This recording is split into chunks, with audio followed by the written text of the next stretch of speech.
नमस्कार साथियों, आज की इस वीडियो में हम लोग जानेंगे अनुवाद के नियम। यानी अनुवाद का नियम क्या होता है, किस नियम के तहत हम लोग अनुवाद करते हैं।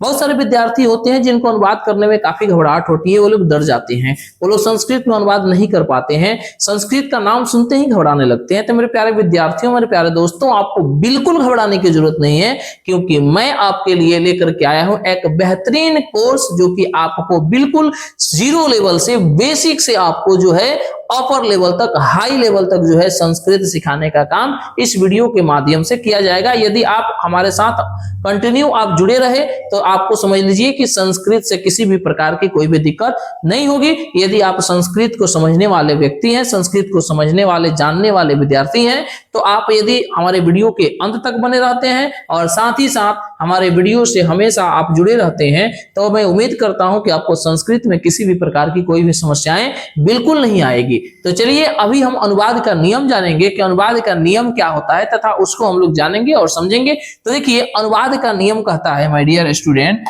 कि कर्ता जिस पुरुष और जिस वचन की हो। यहां पर देखेंगे, अनुवाद का नियम कहता है कि कर्ता जिस पुरुष और जिस वचन की हो, क्रिया भी उसी पुरुष और उसी वचन की करेंगे। यानी कर्ता यदि आपका प्रथम पुरुष एक वचन की हो तो क्रिया भी हम प्रथम पुरुष एक वचन का करेंगे। कर्ता यदि उत्तम पुरुष बहुवचन का हो तो क्रिया भी हम उत्तम पुरुष बहुवचन का करेंगे। कर्ता यदि उत्तम पुरुष एक वचन का हो तो क्रिया भी हम उत्तम पुरुष एक वचन का करेंगे। कहने का तात्पर्य क्या है माय डियर स्टूडेंट, इसमें दो तीन बातें आ रही है, इस बातों को हम लोग समझेंगे, जानेंगे कि ये क्या कह रहा है। ठीक है ना। तो इस चीजों को देखिए, कह रहा है कि कर्ता जिस पुरुष और जिस वचन की हो, क्रिया भी उसी पुरुष और उसी वचन की करेंगे। तो सबसे पहले हम कर्ता को समझेंगे, उसके बाद से हम पुरुष को समझेंगे, उसके बाद से हम वचन को समझेंगे, उसके बाद से हम लोग क्रिया को समझेंगे। यदि इन चारों बातों को यदि हम सही तरीके से समझ लेते हैं तो हमें अनुवाद बनाने में जो है, या फिर अनुवाद के नियम को समझने में कोई कठिनाई नहीं आने वाली है। तो देखिए, सबसे पहले कर्ता, नाम में ही स्पष्ट है, आप आराम से बोलिएगा कर्ता, करता है ना, करता, हमने का करता। तो जो काम को करता है, ये ध्यान में रखेंगे, जो काम को करता है उसे हम लोग क्या कहते हैं, कर्ता कारक कहते हैं। यानी काम करने वाले को कर्ता कारक कहते हैं। जैसे मैं कहूं कि मैं पटना जाता हूं, अगर आपसे पूछें कि काम क्या हुआ है ना, तो काम हुआ है जाने का, लेकिन काम को किया कौन है, तो मैं, यानी कि मैं पटना जाता हूं। तो यदि आपको ये कर्ता कारक की अगर डेफिनेशन फिलहाल याद है तो कोई दिक्कत नहीं है, लेकिन नहीं याद है तो कर्ता कारक की हम पहचान कैसे करेंगे, तो वाक्य से कौन लगा करके प्रश्न करेंगे, जो उत्तर आएगा वही आपका कर्ता कारक होगा। जैसे हम लोग पटना जाते हैं, कौन पटना जाता है, हम लोग, तो हम लोग हो गया कर्ता कारक। तुम लोग हंसते हो, कौन हंसता है, तुम लोग, तो तुम लोग हो गया कर्ता कारक। महेश पटना जाता है, कौन पटना जाता है, तो महेश, महेश हो गया कर्ता कारक। सीता रोटी पकाती है, कौन रोटी पकाती है, तो सीता, तो सीता हो गई कर्ता कारक। हम लोग यहाँ रहते हैं, कौन यहाँ रहता है, तो हम लोग हो गया कर्ता कारक। तुम लोग प्रतिदिन विद्यालय जाते हो, कौन प्रतिदिन विद्यालय जाते हो, तो तुम लोग हो गया कर्ता कारक। इसी प्रकार से वाक्य कितना हूं बड़ा से बड़ा क्यों न दिया रहे, अगर आप कौन लगा करके प्रश्न करें और उससे पूछें कि जो है इस काम को कौन किया, जो उत्तर आ जाएगा वो तुम्हारा कर्ता कारक हो जाएगा। तो उम्मीद करता हूं कि आपको कर्ता कारक समझ में आई होगी। जैसे हम कहें कि मैं प्रतिदिन नाचता हूं, प्रश्न कीजिए कौन प्रतिदिन नाचता है, उत्तर क्या आएगा, उत्तर आएगा कि मैं, तो मैं हो गया कर्ता कारक। समझे कि नहीं समझे, बूझे कि जाने, सब समझ गए। चलिए तब आगे बढ़ते हैं और बात आती है पुरुष की, है ना। तो इसकी डीपली जानकारी हम लोग पुरुष के टॉपिक में लेंगे। जितना हमें संस्कृत के लिए जरूरत है उतना हम ध्यान में रखेंगे कि पुरुष संस्कृत में तीन होते हैं।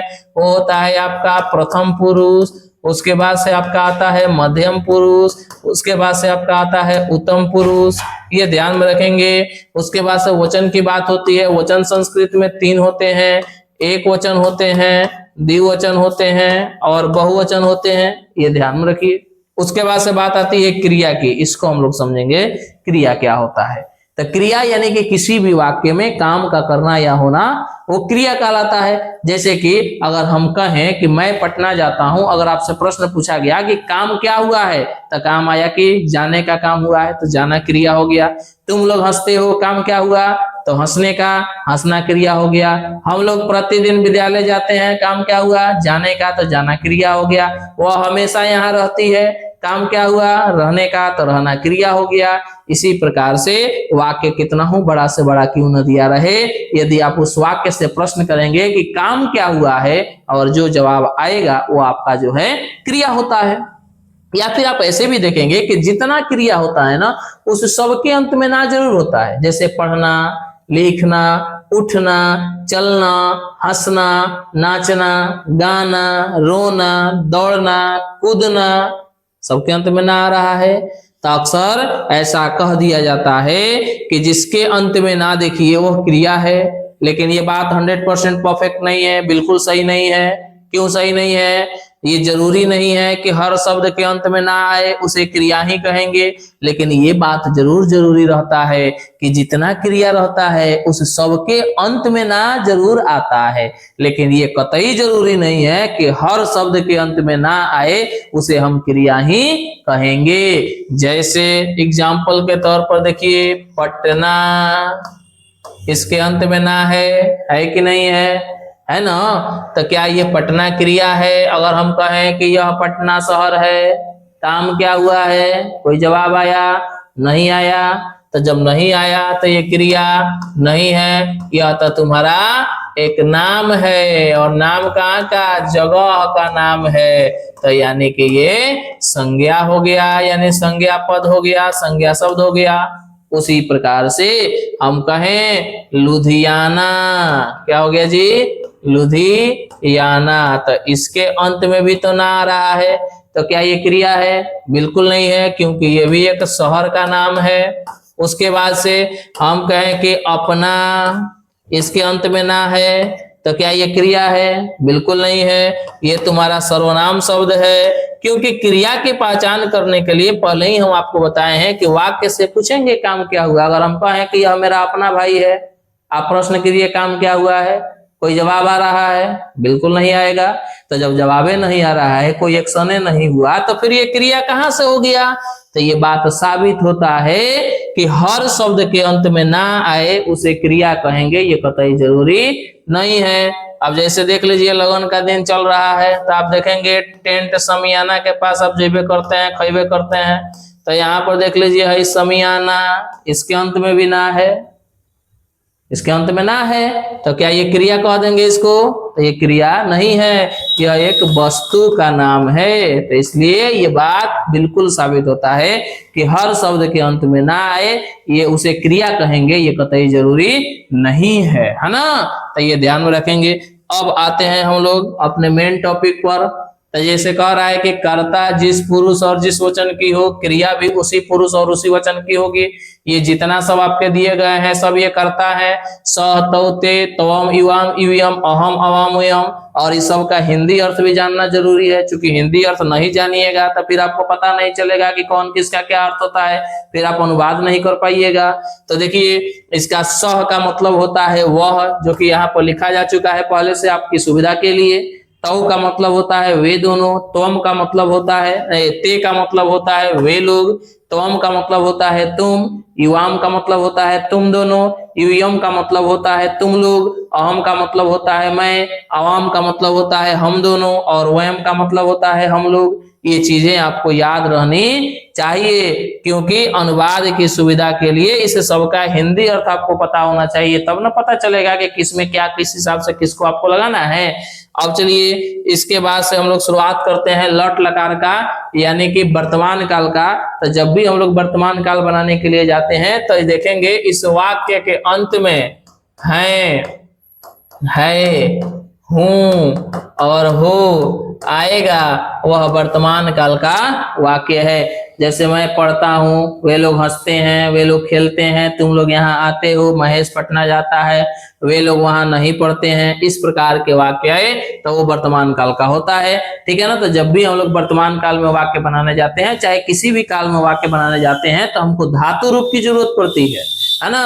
तो वो धातु रूप किस तरीके से बनाते हैं, तो हर एक लकार का अपना अपना प्रत्यय होता है। जैसे जिस प्रकार से ये लट लकार है, तो ये लट लकार का अपना ये प्रत्यय है धातु रूप बनाने के लिए, उसी प्रकार हर एक लकार का अपना अपना प्रत्यय होता है। उस लकार के प्रत्यय की सहायता से हम धातु रूप तैयार कर लेते हैं और तब जाकर के हम लोग अनुवाद करते हैं। तो जैसे यहाँ पर देखेंगे ये लट लकार का प्रत्यय है ती तह अंति सी थ थ आमी आवह आम। तो हम एक धातु लेते हैं वद धातु। वद का मतलब होता है बोलना, ठीक है ना। इस बोलना को यदि आप बनाएंगे लट लकार में तो ये आपका बनेगा वदती। उसके बाद से हो जाएगा वदतः, इस ती तह को जोड़ते जाना है वदंती। इसके बाद से यहाँ आप देखेंगे अब मध्यम पुरुष में आपको बनाना है, तो वद में सी को जोड़ देंगे तो ये हो जाएगा वदसी। फिर वद में थ को जोड़ देंगे तो ये हो जाएगा आपका वदथः। फिर वद में आप थ को जोड़ेंगे तो ये हो जाएगा वदत। उसके बाद से वद में आमी जोड़ेंगे तो वो हो जाएगा वदामी। उसी प्रकार वद में आवम आमह तो ये हो गया आपका वदामह, नहीं सॉरी, वद में आव को जोड़ेंगे, किसको जोड़ेंगे जी, आव को, तो ये हो गया वदावह। वद में जब आम जोड़ेंगे तो ये हो जाएगा वदामह। इसी प्रकार से हंस माने हंसना होता है, हंस का यदि आप बनाएंगे तो वो बनेगा हंसती हंसतः। आप भी उच्चारण कीजिए, संग संग आप भी बोलिए ताकि आपको उच्चारण समझ में आए उसको किस तरीके से पढ़ते हैं, ठीक है ना। तो हंस धातु यदि हम बना रहे हैं तो हंसती हंसतः हसंती हंससी हंसथः हसत हसामी हसाव हसाम। चल का बनाना होगा, चल माने होता है चलना, तो चलती चलतः चलंती चलसी चलथः चलत चलामी चलावह चलामह, ठीक है ना। उसी प्रकार पठ माने होता है पढ़ना। लट लकार में अगर आपको धातु रूप बनाना है तो पठ का बनाएंगे तो बनेगा पठती पठत पठंती पठसी पठत पठत पठामी पठाव पठाम। अब देखिए अब हम लोग अनुवाद की तरफ बढ़ते हैं। जैसे कि हो गया कि वह बोलता है, ठीक है ना। अब यहाँ से नियम की जरूरत पड़ती है। तो देखिए वह बोलता है, तो सबसे पहले आपको पता होना चाहिए कि यहाँ पर है दिया है यानी कि लट लकार का है। उसके बाद से क्रिया क्या है, तो क्रिया बोलना यानी बोलता है यानी कि बोलना क्रिया है। तो वद धातु हमको लट लकार में पूरी तरीके से आना चाहिए। अब पता करेंगे कि कर्ता क्या है, तो वह बोलता है कौन लगा करके प्रश्न करेंगे, पहले ही बताया गया था, तो उससे आप कर्ता की पहचान करेंगे। तो वह बोलता है तो कौन बोलता है जी, तो वह से कर्ता की पहचान कर लिए। अब हमको लिखना होगा वह का संस्कृत। तो यहाँ देखिए ना वह का संस्कृत क्या है जी, आई स माने वह। तो यहाँ पर हम आएंगे और यहाँ पर स लिख देंगे। अब आपको जरूरत पड़ेगी ये देखेंगे कि स का पुरुष और वचन क्या है। स का पुरुष और वचन जैसे आप फाइंड आउट कर लेंगे तब जो है आपको उसी के अनुसार क्रिया देनी होगी। तो स देखिए ये आपका प्रथम पुरुष के लाइन में है और एक वचन के लाइन में है, यानी स तुम्हारा प्रथम पुरुष एक वचन का है, तो उसके अनुसार हम क्रिया भी देंगे। तो प्रथम पुरुष एक वचन का देंगे। प्रथम पुरुष एक वचन में आपका ती दिया है प्रत्यय है और धातु लगने वाला है वद। वद में ती को जोड़ देंगे, ये हो जाएगा आपका वदती, समझे। उसी प्रकार से वे दोनों बोलते हैं, वे दोनों बोलते हैं, वे दोनों बोलते हैं।